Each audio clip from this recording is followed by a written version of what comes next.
Piers Morgan had on a panel for Pride Month to compete in who can be the biggest transphobe with, you know, a little bit of homophobia sprinkled in there as well, having the face of transphobia itself, Riley Gaines, on to speak because, you know, she wasn't good enough at swimming to actually make that her career. So now she just obsesses about trans women and her own losses. So let's break down a few clips to showcase cis stupidity in the name of the month of Pride. Look, the Pride movement, it's not just one day, it's not just 1 month. The LGBTQ plus community has over half a calendar year in days. There's Trans Visibility Day, there's Asexual Awareness Day, there's Gender Fluid Day. I mean, I can't even keep up. And yeah, it's not even about that these days exist or that they're divisive, I think, in their true nature.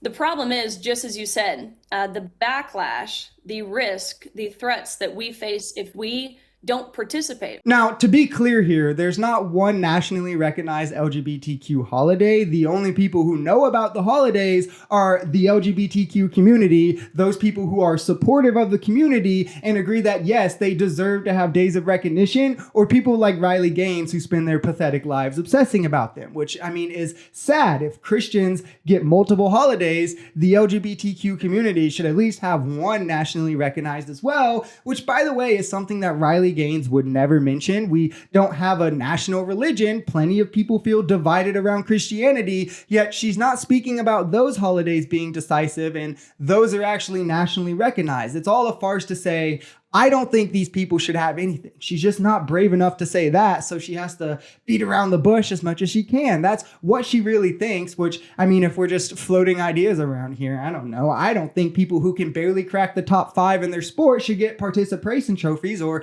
a platform to speak about anything else. You weren't even good enough at your thing. Why should I think you're good enough at this thing? You only believe that cisgender women are women and everyone else are there different is types not of black included in the people? conversation. Or is black just black? It's called diaspora. That's because you don't know that? Because Caribbeans, black is just Jamaicans. black. Just like there's no such thing as cisgender and transgender. There are just women. You can embellish your titles with whatever you want. Why are you conflating race with gender? Let me ask you this, Ernest. Ernest, let me ask you this. Why are you conflating race with gender? Hang on, don't all shout. Ernest, let me ask you this. If I now identify as a black man, am I a black man?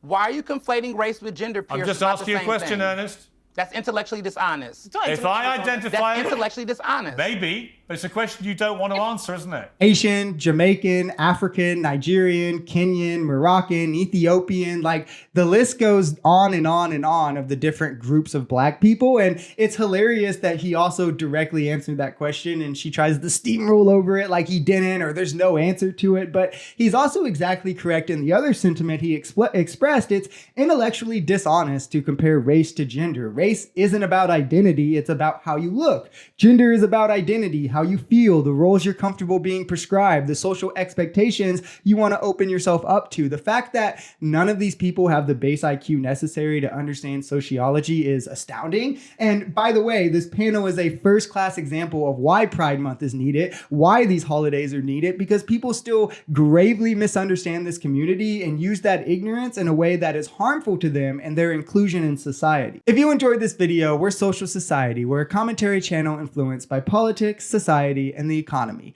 We are pretty left-leaning on this channel, but we're open to our right-wingers as well. The biggest thing here is having conversations that get everyone to the bottom of the truth. If that sounds like something that could interest you, consider smashing that subscribe button, leaving us a like, or even commenting on this video. We even have memberships available as low as $3 if you'd like to support, because the only way we become a society is together.